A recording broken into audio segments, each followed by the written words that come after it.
Bonjour à toutes, bonjour à tous. Nous sommes vraiment ravis de vous retrouver à nouveau pour votre émission Le droit de savoir, une émission, vous le savez, à vocation pédagogique dédiée au secteur financier, coproduite par Astrée Avocats et Vovox Média. Association agréée banque assurance, un exercice professionnel sous l'œil affûté de nouvelles vigies, c'est le titre de notre nouvelle émission.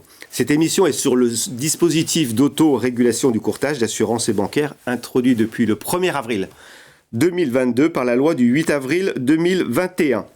Cette législation a imposé aux courtiers et à leurs mandataires en assurance et en banque de rejoindre des associations professionnelles agréées par la CPR afin de les accompagner dans un premier temps dans l'exercice de leur métier et puis pour ce qui concerne leurs conditions d'exercice, à vérifier leur capacité professionnelle, la réalisation de leurs obligations de formation continue. 3 ans plus tard, l'entrée en vigueur de cette législation, il nous est paru utile de faire avec vous ce point sur les conditions dans lesquelles ces associations se sont constituées, sur comment elles ont organisé leur activité et exécutent les missions qui leur ont été conférées par le Code des assurances d'un côté et par le Code monétaire et financier d'autre part. Bien sûr, cette émission sera également l'occasion pour vous tous de prendre connaissance des recommandations ainsi que des actualités concernant ce dispositif d'autorégulation du courtage, d'assurance et bancaire, dispositif qui occupe une place primordiale dans vos activités de courtier d'assurance et de courtier en opérations de banque et services de paiement. Pour nous accompagner aujourd'hui, nous avons le grand plaisir d'accueillir Daisy Facchinetti. Bonjour Daisy. Bonjour. Merci de votre présence. Vous êtes secrétaire générale de l'association agréée India. Exactement. India, on dit India, ok.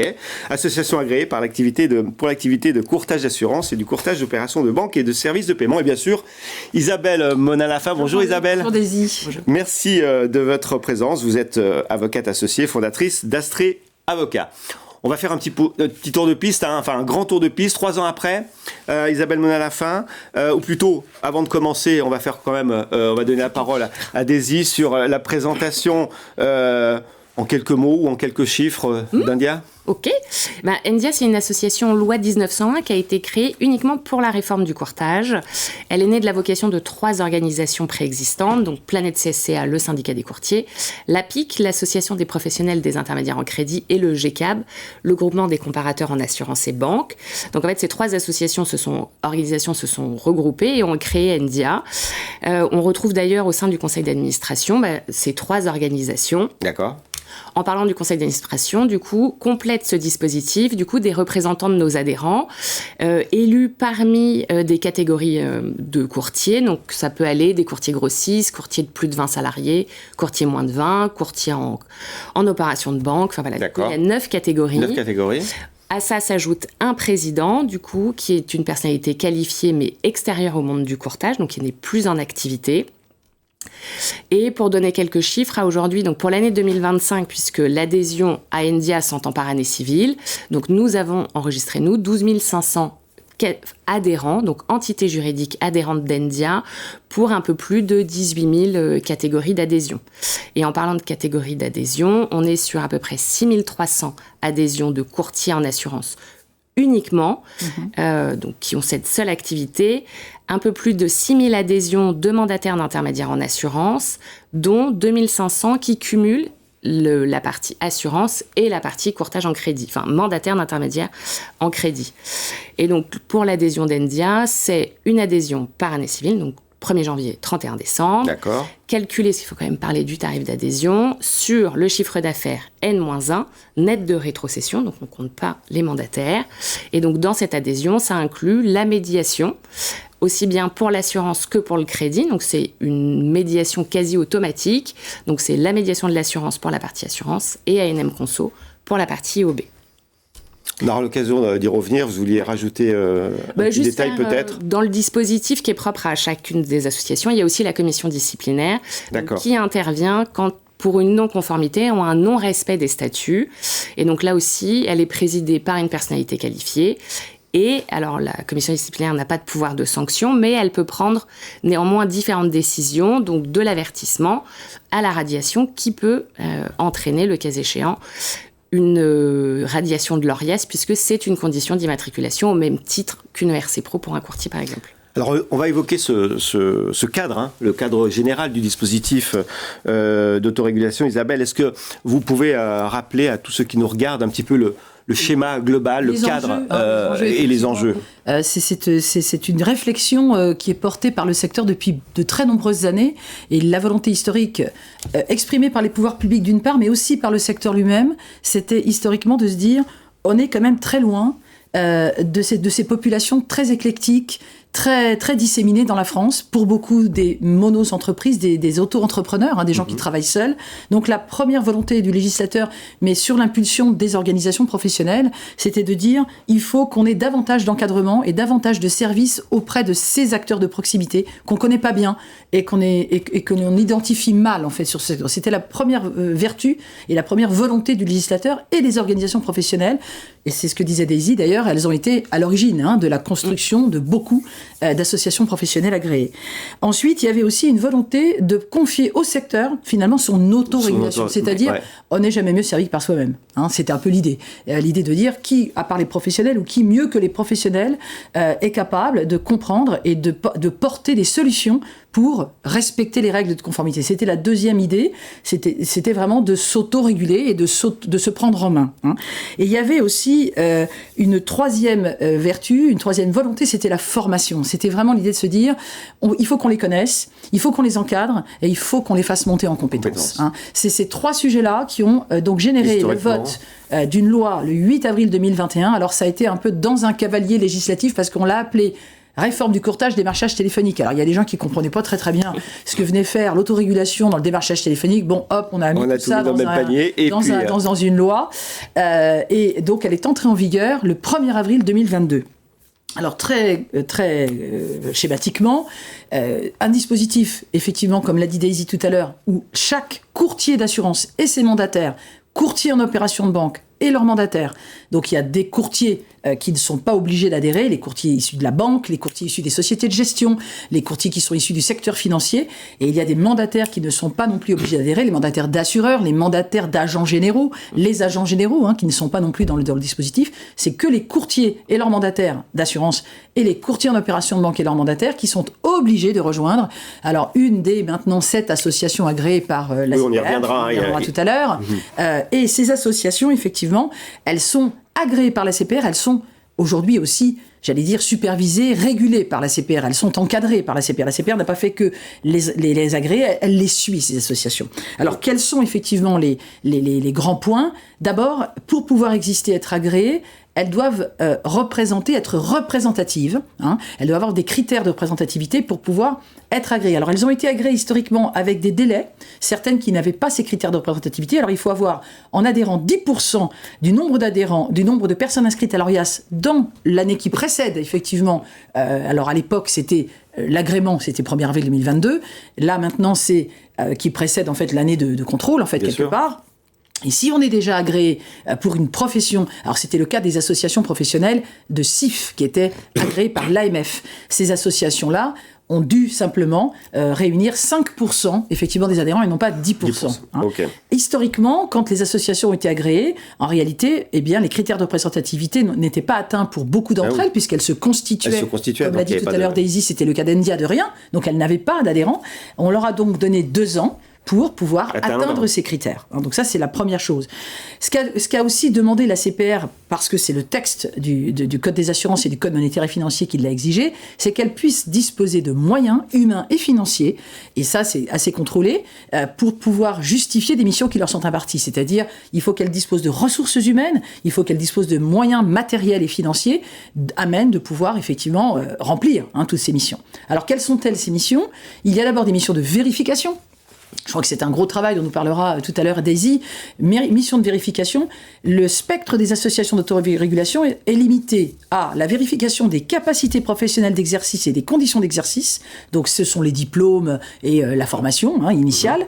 C'est l'assurance de responsabilité civile professionnelle, tout ce qui est statutaire, le dispositif de garantie financière pour ceux qui enregistrent, qui encaissent des fonds, et puis honorabilité bien entendu. Et puis ensuite la formation continue, qui est évidemment le pendant de l'exercice, c'est-à-dire qu'on doit avoir des capacités à l'entrée, on doit aussi les maintenir dans le cadre du suivi de son activité. Donc, à la différence, je le dis, des associations qui sont en co-régulation de l'AMF, qui, elles, effectivement, sont d'abord délégataires d'un service public de contrôle et qui contrôlent toute l'activité, donc le devoir de conseil, la lutte anti-blanchiment, les documents d'entrée en relation, les procédures, les conflits d'intérêts. Ce que, pour l'instant, les associations agréées par la CPR en autorégulation n'ont pas la mission de faire. Elles ont des missions de pure vérification. En fait, leur seconde mission, c'est de la pédagogie, c'est de l'accompagnement. On va en parler d'ailleurs. C'était historiquement ça. Donc, en fait, c'est un peu le deuxième service sur lequel les associations se construisent et actuellement offrent de plus en plus de services. Il y a un troisième service, c'est la mission de médiation. Daisy en a parlé. Et puis, enfin, elles sont aussi aujourd'hui le représentant de la profession dans les dialogues avec les autorités. Donc, finalement, les associations professionnelles agréées, j'allais dire, en parallèle des syndicats, sont des interlocuteurs privilégiés, choisis par les autorités pour justement traiter des questions. C'est de l'autorégulation, donc elles sont moteurs pour proposer des solutions, je le dirais, opérationnelles en matière de conformité, et les autorités sont censées dialoguer avec elles de façon constructive pour que ces solutions soient les solutions de place. Daisy et Isabelle viennent nous expliquer l'historique un petit peu de la création de l'ensemble des associations qui ont, vous avez raison de le rappeler, Isabelle, été constituées de toutes pièces, un peu from scratch. Pour NDIA, ça s'est passé comment en fait cette création Comme toute création d'entreprise, c'était un peu bouleversé. Il a fallu recruter, trouver un système d'information. Bon, outre la partie agrément et statutaire, mais c'est une vraie création d'entreprise. Une fois l'agrément délivré, du coup, en mars 2022. Donc, il faut trouver des locaux, il faut trouver des collaborateurs, des outils informatiques. Voilà, sachant que l'agrément a été délivré en mars 2022 pour une ouverture des adhésions facultatives, la première année, dès le 1er avril. Donc tout ça s'est fait un peu au pas de course. Et avec des ressources la première année ? Bah oui, puisque du coup, il faut accompagner les adhérents sur le système d'adhésion. Donc, on n'a pas fait de vérification les premiers jours, qu'on s'entende. Mais néanmoins, il faut les accompagner, leur expliquer ce que c'est la réforme, pourquoi ils doivent adhérer, puisque du coup, c'était quand même assez nouveau pour tout le monde. Et tout ça doit se faire aussi pour la traçabilité et les archives sur un système d'information. Donc, finalement, on est vraiment dans une structure, une création d'entreprise. Donc, un recrutement étalé, je suppose. Exactement. Une montée progressive. On l'a étalé au fil des mois, et puis il faut quand même pas oublier qu'à l'été, donc on avait démarrage d'adhésion, il y a eu un recours à l'été où nous, NDIA, le conseil d'administration d'NDIA a fait le choix de tout arrêter. C'est-à-dire, on a continué les adhésions, mais même si on invitait nos adhérents à patienter, mais on a stoppé les recrutements, stoppé les développements informatiques en attendant, pour ne pas dépenser des ressources si finalement le recours aboutissait à une fin de la réforme. Un recours devant le Conseil constitutionnel pour nos auditeurs qui ont initié à l'époque sur la légalité de ce dispositif. Et donc, dès l'automne, une fois que le recours finalement était la réforme du courtage a été maintenue, et bien là, du coup, on a repris. Ça a bouleversé néanmoins le renouvellement en RIES de 2023, donc fin 2022, début 2023, puisque du coup tout ça s'est réouvert, et encore une fois, pas de course. Nous, on avait un système d'information qui permettait les adhésions, mais qui n'était pas finalisé, du coup, compte tenu de ce stop and go. Idem sur les recrutements, donc tout ça s'est étalé. Donc 2023 était une année un peu particulière, mais heureusement, 24-25, et donc le dernier renouvellement d'adhésion pour nous et le renouvellement en RIES, c'est beaucoup mieux passé. Et dans un premier temps, compte tenu de tous ces aléas, nous, on a choisi de prioriser d'abord l'adhésion des courtiers de leurs mandataires pour pas les pénaliser à leur RIES, puisque du coup, ça devenait une condition d'immatriculation. Et c'est que dans un second temps, à partir de 2023, une fois que les recrutements aussi se sont étalés, notamment sur la partie vérification, parce que nous, on a recruté des juristes, où on a pu commencer finalement les premières vérifications. Donc, en principe, c'est la vérification de tous nos adhérents dans un délai de 5 ans. Donc, si on ramène ça, ça fait 20% par an. 20% des adhérents. Voilà.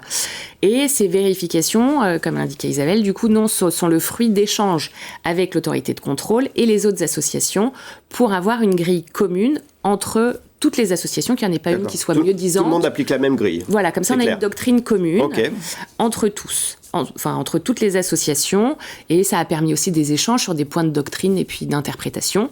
Et en complément de ces missions d'adhésion et de vérification, on a aussi pour mission d'accompagner nos adhérents.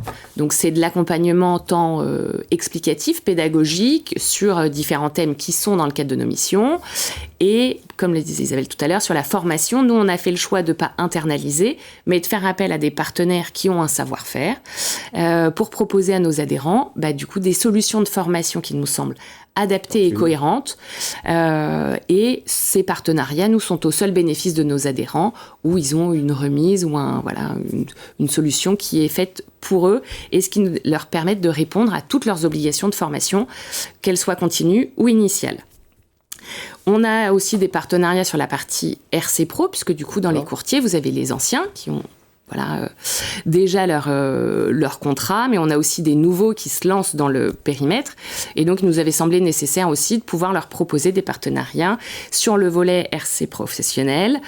Et le dernier volet de notre mission, c'est la partie statistique, où du coup, on recueille auprès de nos adhérents des données sur leur activité. Donc ça va être le pourcentage du chiffre d'affaires, les fournisseurs, les produits proposés. Et donc nous, on a fait le choix de l'intégrer directement dans notre système d'information. Comme ça, ils ont un seul espace pour tout faire. Bon, c'est parfait. Merci de ces précisions, Lydie. Vous l'aviez un petit peu évoqué tout à l'heure, Isabelle, l'actualité nous a un petit peu rattrapé sur les associations. Oui. On a constaté deux retraits récents. Deux retraits d'agrément qui sont intervenus. L'autorité. Alors, on se rappelle, effectivement, 1er avril 2022, donc 2024, forcément bilan qui sont faits par les autorités. Et effectivement, par un communiqué de presse qui a été publié le 16 avril 2025, la CPR a fait savoir au marché que 2 associations professionnelles agréées par ces services en avril 2022, en mars 2022, avaient fait l'objet d'un retrait de l'agrément. Alors, il s'agit uniquement... C'est quoi les raisons du coup ? D'un problème de représentativité. D'accord, c'est les fameux 10% dont on parlait tout à l'heure. Voilà, exactement. En fait, là, on est vraiment sur, j'allais dire, une application purement mécanique de la législation. On n'est pas sur un problème de service, un problème de qualité du service rendu par ces associations. Malheureusement, ces 2 associations, donc il s'agit de la compagnie des IAS et de l'AFIB, sont des associations qui n'ont pas atteint le seuil de représentativité qu'elles devaient atteindre donc en mars 2024, mécaniquement 2 ans après. Donc un an après. Et malheureusement, de ce point de vue-là, la législation est tout à fait binaire, en fait. Vous n'avez pas le seuil, l'autorité retire l'agrément. Le texte ne prévoit pas de capacité autre que celle-là. Donc, du coup, effectivement, il est important de signaler à nos auditeurs, pour ceux qui seraient concernés par ces problématiques, donc, qu'est-ce qui se passe, qu'il y a un dispositif qui est prévu, donc que le communiqué de presse d'ailleurs lui-même redit.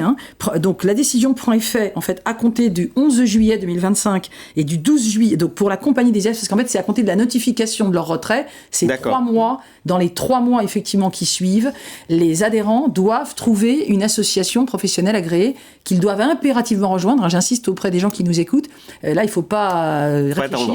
Il faut y aller et il faut faire le choix d'une autre association. Donc le choix est libre. On rappelle que l'adhésion est obligatoire, mais on va dans l'association que l'on souhaite rejoindre.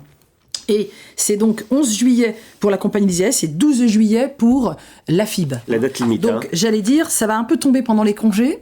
Il serait utile que les personnes qui nous écoutent ne s'y prennent pas au dernier moment. Ce d'autant que beaucoup d'associations que je côtoie au quotidien me disent que ça va leur faire un volet de travail, un volant de travail important pour enregistrer ces adhésions et que elles n'ont pas forcément les équipes. Ce sont des associations, elles n'ont pas pléthore de personnel. Donc, plus on s'y prend tôt, plus on va aussi... faciliter le travail conjoint d'associations qui vont accueillir tous ces adhérents. D'après ce qu'on comprend, il y en a à peu près 3000, 3500 en tout. Ça fait quand même une masse importante de petites entreprises. Donc, effectivement, le message qu'on peut passer aujourd'hui, c'est il faut que vous occupez. Pour ceux qui seraient concernés, qui adhéraient en tant qu'IAS, c'est parce que c'est juste l'agrément IAS qui a été retiré et non pas les agréments IOBSP. Donc, ces associations gardent leur agrément pour cela. D'accord. Si ce n'est effectivement qu'elles n'ont pas... Enfin, on verra ce qu'elles disent sur la capacité qu'elles ont à poursuivre leur activité. Donc dépêchez-vous, pour ceux qui sont concernés. Daisy, de votre côté, vous avez des consignes peut-être à transmettre à nos auditeurs qui, ils ont des choix à faire. Ils ont la liberté, vous l'avez dit Isabelle, de choisir l'association. Qu'est-ce que vous leur direz pour rejoindre India ? Alors déjà, rejoindre India, c'est déjà une bonne chose. Bonne décision. Mais néanmoins, du coup, ils peuvent déjà se renseigner, parce que du coup, on est à J-2 mois, de pouvoir regarder les autres associations, les services qu'elles proposent, là où du coup, ils se sentent le plus à l'aise. Côté India, nous, on a une équipe support qui sera dédiée, donc qui ne sera pas déstaffée même au mois de juillet.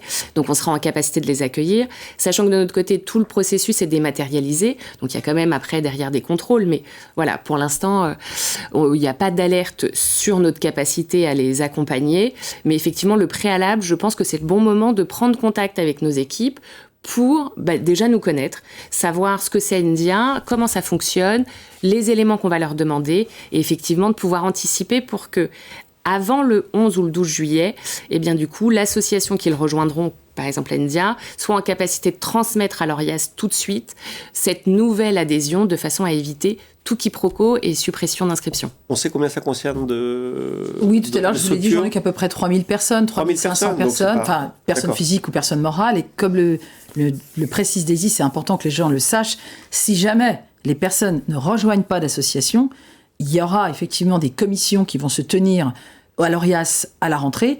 Malheureusement, on aura aussi un effet très mécanique à la situation. S'il n'y a pas d'association, il y aura radiation du registre. Donc là, il est vraiment important que les personnes qui nous écoutent soient sensibilisées à ce sujet et fassent le nécessaire pour, si bien entendu elles sont concernées, si elles sont adhérentes à l'India, elles n'ont rien à faire. Mais si elles sont adhérentes à ces associations AFIB ou compagnie des IAS, il faut qu'elles se préoccupent. Alors les associations elles-mêmes ont communiqué sur les réseaux et évidemment accompagnent de façon très sérieuse leurs adhérents.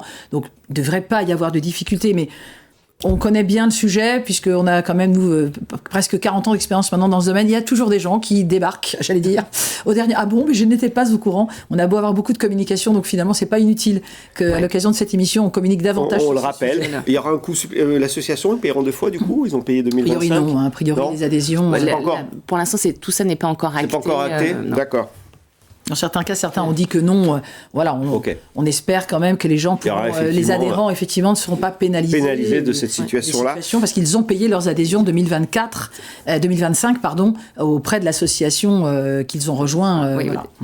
Ok. Au quotidien, il y a Daisy, donc comment ça fonctionne ? Vous nous avez rappelé la phase de création, maintenant on est en 2025. Alors, côté India, déjà pour revenir sur les ressources, parce que dont parlait Isabelle, nous c'est 11 collaborateurs, moi compris. Ça se divise en 2 pôles. Donc un pôle adhésion avec des chargés d'adhésion qui accompagnent les adhérents dans la première partie. Ce que c'est India, l'accompagnement, les services. Elle les accompagne dans cette première déclaration et collecte d'informations. Et ensuite, on a un pôle vérification avec 6 juristes et un superviseur. Donc, sur la partie vérification, on a fait le choix d'avoir que des juristes. Comme ça, ils font et vérification et accompagnement, réponse aux questions.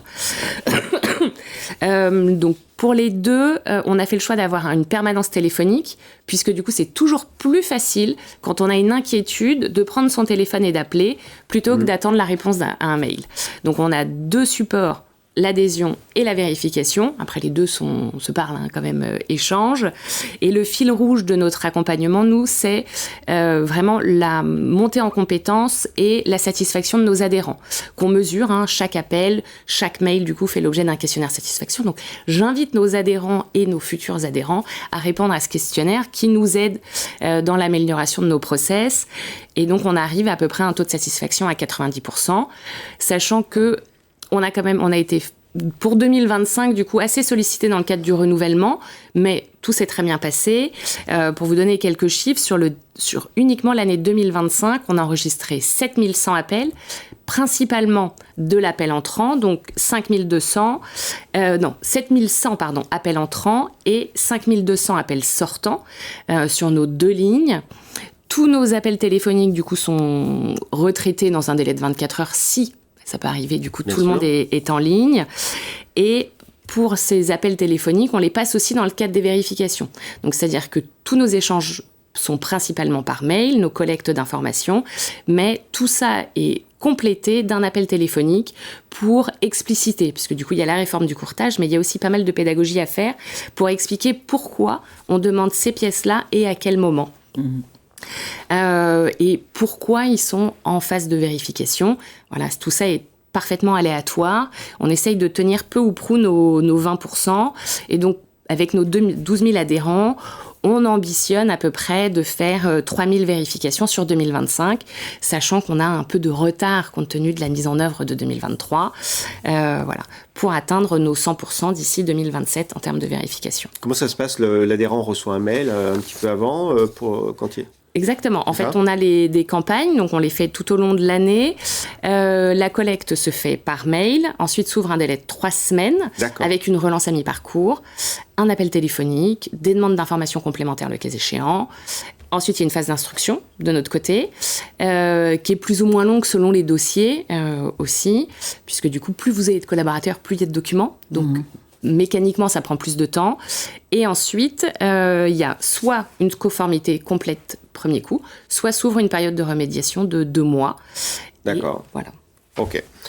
Bon, c'est parfait. Merci de ces précisions, Daisy. Alors, on a un petit peu de recul, pas beaucoup, mais on a quand même presque 3 ans maintenant. Isabelle, est-ce que ça a un peu changé les pratiques professionnelles? Qu'est-ce que vous remarquez? Je le constate. Alors, est-ce que... il n'y a pas d'unité de mesure fine, mais dans l'expérience que nous avons du suivi des distributeurs en général, et donc de ces populations qui sont concernées, nous constatons quand même un changement d'approche de tous ces professionnels. Il y a quand même une montée en compétences qui est là. On doit quand même le constater. D'abord, les vérifications ont démarré dans toutes les associations, et donc le jour de la vérification, on est quand même là pour le coup confronté à son dossier. Est-ce que j'ai les bonnes pièces au bon endroit? Il y a aussi je trouve un changement aussi j'allais dire de mindset, d'état d'esprit, le sentiment que oui, travailler de façon professionnelle, être organisé, respecter les règles est un facteur de crédibilité et de confiance de la clientèle. Nous, on le constate effectivement. Alors, c'est encore difficile pour beaucoup, et c'est là où les associations, je pense, ont vraiment un rôle absolument énorme à faire, c'est-à-dire dans la pédagogie, dans l'explication, parce que malheureusement, ces législations, elles ont quand même 20 ans, mais pour beaucoup d'acteurs encore, elles sont ignorées, elles sont méconnues. Et quand je dis méconnues, c'est pas, on connaît pas bien le pourquoi. Elles sont méconnues vraiment. On ignore qu'il faut avoir une formation initiale, on ignore qu'il faut avoir de l'honorabilité et remplir des attestations d'honorabilité. On ignore qu'il y a un dispositif de garantie financière. Et là, on est vraiment sur du b.a.-ba, j'allais dire. Je ne parle pas des autres sujets dont on a l'occasion de parler dans cette émission, Jean-Luc, et qui restent encore pour beaucoup des choses assez compliquées. Donc, j'ai quand même le sentiment, moi c'est en tout cas mon credo, que ces associations, elles étaient essentielles à ce secteur, ils sont beaucoup trop nombreux, et qu'elles commencent à mettre en avant, et à creuser finalement un sillon qui est plutôt très, très vertueux pour professionnaliser toutes ces populations. Et les accompagner. Et les accompagner au quotidien, ce qui est fondamental. Beaucoup n'ont pas de moyens, sont des petits qui travaillent seuls, parfois très isolés. S'il n'y avait pas l'association pour de temps en temps les appeler, dans le cadre d'une vérification, puis surtout eux-mêmes avoir cette possibilité, je pense effectivement qu'il serait assez, voire illusoire de penser que compte tenu de la complexité de ces législations dont on parle très souvent ici, sur ce plateau, ce serait mission impossible en fait quelque part. Donc ces associations, elles ont quand même leur vertu de ce point de vue-là, et je pense que les résultats commencent à se sentir. On va voir justement deux sujets dans cette deuxième séquence que nous abordons, liés à l'autorégulation, la formation continue. Oui, les nerfs de la guerre. Temps, et le dispositif de garantie financière. Sur la garantie financière, Isabelle Menalafin. On a une actualité sur la garantie financière. C'est d'ailleurs ce qui a inspiré cette émission, pour dire la vérité. Avec Daisy, nous avons travaillé assez longuement toutes les deux sur ces sujets les mois derniers. Puisque, donc, la règle, de nouveau, on est là pour rappeler les règles. Il y a un texte dans le Code monétaire et financier et dans le Code des assurances. Les textes sont dupliqués. Les statuts sont effectivement rigoureusement les mêmes. Si ce n'est que la garantie financière concerne quasiment pas les IOB. Les intermédiaires en bancaire n'encaissent pas de fonds pour le compte des banques. Il y en a très très peu. Donc, Daisy, je crois, confirmera ce que je dis. Donc, en fait, le dispositif de garantie financière est surtout l'affaire des courtiers. Des courtiers d'assurance en particulier. C'est l'article L512-7 du Code des assurances qui oblige un courtier qui encaisse des fonds pour le compte d'une compagnie d'assurance d'abord à se déclarer au registre de l'ORIAS. Moi, j'ai souvent des clients, quand on va sur le registre de l'ORIAS, on vérifie, n'est pas autorisé à encaisser des fonds, et en réalité, il le fait. Et il ne l'a pas déclaré. C'est la première des choses. Vraiment, il faut... Est-ce que oui ou non, il y a de l'argent qui ne m'appartient pas, qui transite sur mes comptes bancaires? C'est pas une histoire de sexe des anges, c'est oui ou non. Donc, La plupart du temps, effectivement, c'est oui, alors qu'on nous dit c'est non. Donc quand c'est oui, on dit qu'on le fait. Pourquoi ? Parce que si la clientèle doit le savoir, la clientèle qui verse de l'argent, qui verse sa prime, elle doit savoir que le courtier à qui elle verse son argent, eh bien, en parallèle, est garanti pour cela. Toutes les professions réglementées qui ont des fonds confiés, qui transitent sur leur compte bancaire, doivent avoir un dispositif de garantie financière. Donc c'est une garantie à première demande, c'est une forme de caution juridiquement, on peut appeler ça comme ça, c'est pas une caution, c'est une garantie à première demande, mais c'est pas à peu près pareil. Elle est donc souscrite, cette garantie financière, en parallèle de façon obligatoire auprès d'un garant financier. Beaucoup de compagnies d'assurance sont agréées pour le faire aussi, donc la plupart des adhérents des associations en fait ont leur RC Pro et une garantie financière délivrée par la compagnie d'assurance. Ce dispositif prévoit un minimum de 115 000 euros de façon légale, mais c'est là où le dispositif se complexifie. Dans l'hypothèse où l'encaissement se fait sans mandat de la compagnie, je l'ai fait parce que mon client m'a donné le chèque, il l'a mis à mon nom, parce que je suis son courtier, et il pense en payant le courtier qui paie la compagnie, ce qui était très courant, ce qui reste encore courant, notamment dans le courtage de proximité. Eh bien, il faut que le courtier fasse le calcul des 2 mois d'encaissement lissant, c'est-à-dire moyen qu'il a sur 2 mois d'activité, et il doit introduire dans son besoin de garantie financière ces montants encaissés sans mandat express de compagnie. Alors historiquement, Jean-Luc, on a eu un vrai sujet avec l'autorité dans les années 2014-2015, au moment des premiers contrôles, parce que les autorités se sont rendues compte que, quand bien même les compagnies délivraient des mandats, ils n'étaient pas bien rédigés. Et on s'est beaucoup focalisé historiquement sur le mandat express d'encaissement des cotisations et des taxes. Et donc, tout un volet de contrôle a eu lieu. On a mis en place avec les autorités des expressions, des formules et des modèles ont été circulés sur le secteur pour pouvoir effectivement accompagner les courtiers qui avaient beaucoup de partenaires. Et ça a été tout un travail important chez les courtiers pour inventorier les partenaires concernés, vérifier que les mandats étaient rédigés comme il se doit et comme le souhaitait l'autorité, pour que derrière, on a mis en place des modèles de petites calculettes, on mettait le montant qui était collecté pour le compte de cette compagnie, on regardait la convention, y a-t-il oui un mandat ou non, ou le mandat est-il mal rédigé ? Si c'est oui, on exclut de l'assiette de calcul de la garantie financière le montant, si c'est non, eh bien on l'inclut. Et en fait, bon an mal an, le dispositif s'est mis en place de façon claire. Donc la règle, c'est que quand j'ai un mandat express, et c'est bien cette expression qu'on doit retrouver, je suis expressément mandaté pour procéder à l'encaissement, à la collecte des primes et des taxes. Là, j'ai pas de sujet, je peux effectivement évincer les montants que j'encaisse du bon dispositif. Récemment, s'est posée la question du règlement des sinistres. Et donc de la mise à disposition par les compagnies d'assurance de fonds de roulement, c'est-à-dire de sommes que la compagnie va mettre à disposition du courtier sur son compte bancaire, mais exclusivement dédié au règlement des sinistres. Et à nouveau, on a eu un appel de l'autorité, en tout cas une alerte des autorités, enjoignant les associations à prendre une position historique consistant à dire, ces fonds de roulement doivent être systématiquement inclus dans le dispositif. Alors évidemment, ça a créé un petit peu des mois, parce que les fonds de roulement chez certains courtiers sont extrêmement élevés. Et effectivement, in fine, ce qui s'est passé pour l'encaissement s'est passé également pour la gestion de sinistres. C'était surtout un problème de formulation des conventions à l'étude qui ne s'avéraient pas aussi rigoureuse qu'elle ne l'était pour l'encaissement des primes. Et du coup, aujourd'hui, de la même manière que pour l'encaissement des primes, les courtiers doivent également vérifier que leurs mandats express de règlement des sinistres doivent être parfaitement rédigés. Et les autorités demandent que on vise également ces fonds de roulement dans ce dispositif. Donc en réalité, il faut que les courtiers aient un mandat express de règlement de sinistre, un mandat express pour recevoir des fonds de roulement exclusivement dédiés au règlement des sinistres, que ces fonds de roulement fassent l'objet d'une convention dans laquelle le courtier s'engage à les restituer avec une reconnaissance de dette, c'est-à-dire que quand il n'y a plus d'accord, et qu'il n'y ait pas de possibilité de compensation de ces fonds avec les commissions qui seraient dues au courtier. Alors, modulo ce qu'on appelle la compensation légale, si j'ai une créance certaine et inéligible de commission et que je dois un fonds de roulement, là, il y a un article du Code civil qui est impératif et qui est d'ordre public, je peux procéder à une compensation légale. Mais on ne peut pas, entre guillemets, retenir son fonds de roulement en disant à la compagnie, à la fin d'un partenariat, tu me dois des commissions, donc je ne te paierai pas ton fonds de roulement. Et là, effectivement, une démarche assez sérieuse, assez structurée des autorités à l'égard des associations professionnelles a été entreprise pour que ces dispositifs soient vérifiés. Du coup, il y a des vérifications actuelles des associations et qui, maintenant, imposent effectivement cette rigueur également sur le volet gestion de sinistre. Alors, juste une petite information complémentaire, les fonds de roulement sont des sommes qui sont versées par les compagnies d'assurance dans l'esprit exclusif de régler les sinistres. Il faut éviter de les confondre avec les avances de trésorerie, qui peuvent éventuellement avoir lieu pour d'autres sujets, financer, un compte d'exploitation, des activités de prospection, permettre effectivement au courtier de pouvoir gérer une délégation. Là, on est vraiment sur la somme mise à disposition du courtier dans le but exclusif de régler les sinistres. Bon, ça semble un petit peu contraignant tout ça quand même, d'une certaine façon. Ça l'est.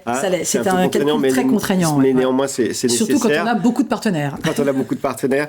Daisy, de votre côté, vous voulez rajouter quelque chose sur cette garantie financière ou peut-être évoquer les consignes d'Endia en la matière? Juste un tout petit point de rappel, puisque du coup Isabelle évoquait le fonds de roulement. Nous, c'est des informations qu'on collecte à l'adhésion. Ça fait partie, c'est dans le décret de la réforme du courtage. Donc nous, on collecte les sommes encaissées dans le cadre d'un mandat, hors mandat, et on collecte aussi l'information des fonds de roulement. Alors, pour beaucoup, nous, on a quand même pas mal d'adhérents qui confondent, pour certains, ou qui s'interrogent sur le fonds de roulement, ce que c'est. Donc, effectivement, les fonds de roulement sont à ne pas confondre avec le besoin en fonds de roulement. Enfin, voilà, une donnée comptable qu'on a à peu près tous en tête. Voilà, c'est vraiment les fonds de roulement. Donc, ces derniers peuvent être à zéro. Tout le monde n'a pas de fonds de roulement. Voilà, c'est pas une mauvaise réponse que de mettre zéro dedans. Et donc, nous, notre outil nous permet de faire... donc, on a intégré une calculatrice de garantie financière pour s'assurer dès l'adhésion et au moment du renouvellement que le besoin en garantie est cohérent avec les informations qui sont déclarées. Donc ça, c'est déjà un premier test que les adhérents peuvent faire. Après, ils peuvent le changer pour voir. Voilà, cette calculatrice est mise effectivement à leur disposition. Pour pouvoir s'assurer de tous ces points-là. Et ensuite, le deuxième point, c'est que nous, on propose et on conseille, plus qu'on ne recommande, on conseille plutôt de mettre en place des mandats ad hoc pour l'encaissement des primes, le règlement des sinistres. Comme ça fait un document à part, qui pourra nous servir effectivement dans le cadre de la vérification, puisque dans le cadre de la vérification... Alors comment ça se passe concrètement justement, cette vérification? Déjà, le premier point, avant de partir sur les aspects plus techniques, c'est que la vérification sur la garantie financière concerne aussi bien des adhérents qui encaissent que des adhérents qui n'encaissent pas. Donc nous, on regarde effectivement leur IES, ça nous donne un indice, mais on doit quand même s'assurer que la non-autorisation d'encaisser des fonds figurant à leur IES est cohérente avec l'activité. Donc, on demande à nos adhérents, donc c'est la grille de vérification qui a été élaborée, plusieurs éléments. Donc, ça peut être le bilan, un extrait des grands livres classe 4 et 5, ou on fait appel à un tiers de confiance. Pour ceux qui en ont un, il n'y a pas d'obligation. Une attestation, du coup, d'un expert comptable ou d'un commissaire aux comptes, s'il y a lieu. Et donc, nous, on a mis en place une attestation type, du coup, que le courtier va télécharger, remettre à son courtier, à son expert comptable, lapsus, où l'expert comptable, du coup, détaille les sommes encaissées sur les 12 derniers mois. S'il peut, faire le distinguo entre le mandat, encaissé dans le cadre d'un mandat express ou d'un mandat non express. D'accord. Et donc, ça nous permet à nous, après, en vérification, de pouvoir détailler, mandat par mandat, le caractère express. Donc, on rentre dans l'assiette, on sort de l'assiette, etc. Et ça permet d'éradiquer les déclarations malheureusement inexactes ou le courtier qui ne s'est pas rendu compte qu'il a fait transiter les fonds sur son compte bancaire et qui malheureusement n'est pas dans les clous au niveau du registre et donc de la garantie financière. Et ils ne sont pas réticents un petit peu les courtiers à vous transmettre tout ça, non? Alors ça peut, c'est pour ça qu'on préconise plutôt le mandat ad hoc. Ça nous permet de ne pas avoir toute la convention où il y a comme une convention, beaucoup d'articles et de dispositions qui n'intéressent pas notre vérification. C'est une demande du secteur, effectivement, et il y a effectivement des modèles qui sont proposés pour finalement isoler ce dispositif de l'ensemble des conventions, ce qui permet aussi, en matière de vérification, de ne pas avoir toutes les conventions qui sont souvent très volumineuses et qui n'intéressent pas l'association, et d'avoir un document, une annexe dédiée à ce dispositif. C'est d'ailleurs en matière de contrôle est plus facile, puisque comme ça on vérifie que toutes les terminologies terminologies sont bonnes, effectivement. Voilà, après, il y a plusieurs types. Il y a les lettres de confort, les mandats ad hoc. Après, il faut quand même rappeler que toutes les informations que nous collectons sont confidentielles, c'est-à-dire que les collaborateurs d'Endia sont soumis à confidentialité. Oui. Le conseil d'administration, le président, n'ont pas accès aux informations. Je pense que c'est important de le rappeler. C'est pas des informations qui ont vocation à être divulguées. Donc, nous, on fait un premier état des sommes. Donc, on calcule l'assiette. Et puis ensuite, si la garantie financière, du coup, souscrite par l'adhérent n'est pas... Et en fait, après, il y a une procédure de remédiation. Souvent, c'est un mandat. Soit on n'a pas eu le bon document, puisque du coup, souvent, c'est avenant. Enfin, il y a pas mal d'avenants. Ou on passe en phase de remédiation. Donc, et c'est là où le mandat ad hoc prend tout son sens. C'est de pouvoir, cette fois, faire sortir les fonds, puisque du coup, le mandat express est signé. Que ce soit dans le cadre de règlement de sinistre ou d'encaissement de primes. C'est la même chose sur les fonds de roulement. Donc ça, c'est la procédure de remédiation. Donc il y en a deux. Soit on signe un mandat express avec la compagnie, soit on augmente sa garantie financière. D'accord. Pour le futur, parce qu'on ne peut pas remédier pour le passé. Et au final, on vous envoie une attestation, enfin le courtier vous envoie une attestation comme quoi tout est... Il a un avenant à sa convention, alors entre-temps, voilà, exactement. Et là, pour cet axe-là, parce que du coup, il y en a plusieurs, et bien là, du coup, on met un feu vert. Un feu vert. Alors, entre-temps, il y a la lettre de confort qui peut être, j'allais dire, temporaire pour, couvrir un besoin. Je donne un exemple, mais qui est assez marginal, mais qui existe. Lorsque le montant est très important, au-delà de plusieurs millions d'euros, il est très difficile sur le marché de trouver un garant. Ouais. Donc, lorsque les courtiers sont confrontés à des besoins qui dépassent des dizaines de millions d'euros, il est évident que la première démarche qu'ils font, c'est aller voir l'organisme pour avoir ce qu'on appelle une lettre de confort, ce que vous ferez votre banquier pour vous dire, voilà, je vous confirme que vous avez une autorisation sur ce montant, mais cette lettre de confort n'est que temporaire. Je rappelle à nos auditeurs que c'est d'une durée générale, non, voilà. C'est quoi ça dépend. 6-8 mois. 6-8 mois. En fait, le problème que nous avons dans la pratique, c'est que c'est très long. Les processus de signature de conventions avec les organismes sont souvent particulièrement longs. D'où aussi l'intérêt d'une émission comme celle-là pour diffuser une information qui aille toucher également les organismes et qui doivent être sensibilisés au fait que c'est pas pour les embêter qu'on va les voir, c'est pas pour les embêter qu'on est très très maniaque sur le libellé, c'est que les autorités et les associations, puisqu'elles demandent à ce que ce soit clair. Ce soit rédigé comme tel, c'est une protection pour nos auditeurs, faut qu'ils le sachent, c'est pas non plus pour les embêter non plus, c'est que si tel n'est pas le cas, le garant n'interviendra pas d'une certaine manière. Et on sait que s'il y a mandat express, c'est la compagnie qui est garante. Donc il y a une protection des intérêts du consommateur, de l'assuré. Et donc c'est dans l'intérêt finalement de l'opération et du secteur. Je pense que c'était bien de faire ce point sur la garantie financière. Le deuxième point qu'on voulait évoquer, c'est la formation.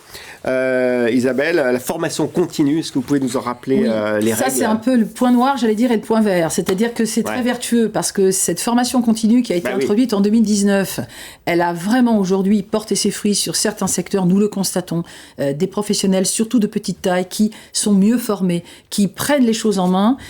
Donc je rappelle, c'est 15 heures pour le courtage, c'est 7 heures pour l'IOBSP immobilier, c'est des formations d'une durée raisonnable pour les autres catégories de crédit. Et c'est par an, Et c'est par an, donc ça revient tous les ans. Et c'est pas lissant, contrairement aux avocats.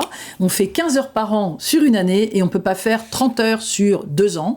C'est vrai que ce sont des démarches qu'on entreprend régulièrement auprès des autorités, de la Direction Générale du Trésor, pour essayer d'expliquer qu'une année on peut avoir plus de temps, une autre année moins de temps. Et ben c'est comme ça, pour l'instant, c'est 15 heures par an, point barre. Donc effectivement, on peut faire la formation en interne, dans son entreprise quand on est courtier, mais pour ce faire, il faut quand même être sérieux, il faut donc que ce soit fait par des gens compétents. Alors, historiquement, l'autorité demandait à ce que les gens soient de niveau 1, elle vérifiait aussi les supports de formation, il fallait avoir des convocations, il fallait avoir des feuilles... En fait, il fallait un peu objectiver la formation interne, sinon ça se fait auprès d'un organisme agréé, et voilà, ce sont les deux seules solutions, effectivement, qui sont possibles. Donc, si on fait sa formation auprès d'un organisme d'assurance, il faut que l'organisme d'assurance soit agréé, parce que je rappelle qu'il y a beaucoup de formations qui peuvent être données dans les congrès, dans les manifestations professionnelles, qui ne sont pas forcément éligibles, et ça je le rappelle aussi, parce que souvent... Il faut être vigilant sur le sujet. Et c'est donc ce que contrôlent les associations. Donc, comment ça se passe justement chez Endia pour le contrôle de cette formation, Daisy ? Pour la formation, déjà, il convient de distinguer. Donc, il y a l'assurance et le crédit. Donc, en assurance, pour rappel, du coup, ceux qui pas pour tout le monde. Si vous êtes intermédiaire à titre accessoire, donc accessoire selon les 3 conditions, du coup, vous n'êtes pas concerné par la formation continue. Si vous l'êtes, du coup, il faut déjà, le premier job, c'est de pouvoir lister tous les collaborateurs qui sont concernés, puisque tous ne le sont pas, ce ne sont que ceux qui participent à l'activité de distribution. Et donc, pour ces collaborateurs-là, nous, on va venir regarder qu'ils ont bien fait les 15 heures, donc il y a le quantum minimum, et surtout que les heures sont adaptées à l'activité du collaborateur.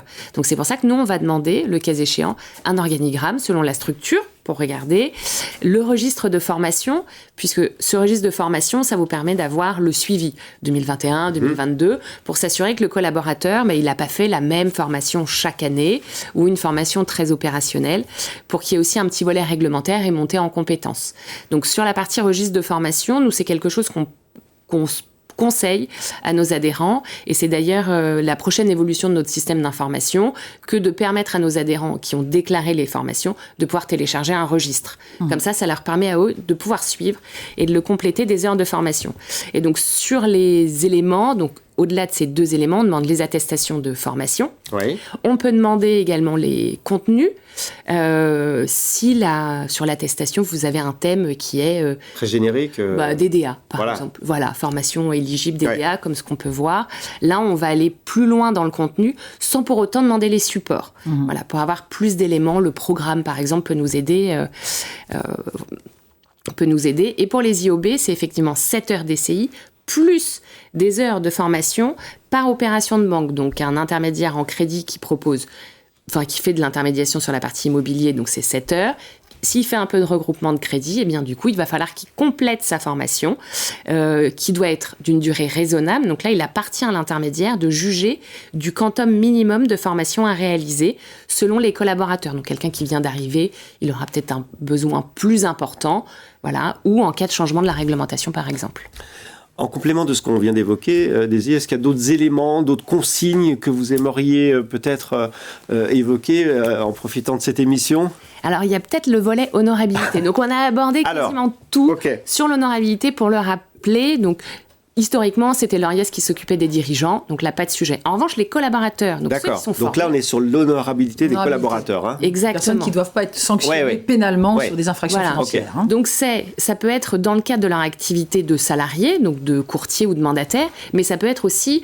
le volet des infractions est quand même assez large. Hein. On va du vol à la fraude fiscale. Le spectre est assez large. Donc, il est nécessaire de le formaliser. Donc, c'est bien d'avoir confiance en son collaborateur, mais il faut le formaliser. Soit, déjà, c'est tous les ans. Donc, ça peut être à l'occasion d'un entretien annuel, d'échanges plutôt formels avec le collaborateur. Soit on lui demande d'aller chercher un bulletin numéro 3, parce que seul le collaborateur peut en faire la demande. Attention, le bulletin numéro 3, on ne peut pas le garder... toute la vie. Voilà, il faut le conserver pendant 6 mois, mais en revanche, il faut garder la trace du fait qu'on l'a demandé, on l'a reçu, et on a compris qu'il était vide, ou du moins qu'il consiste.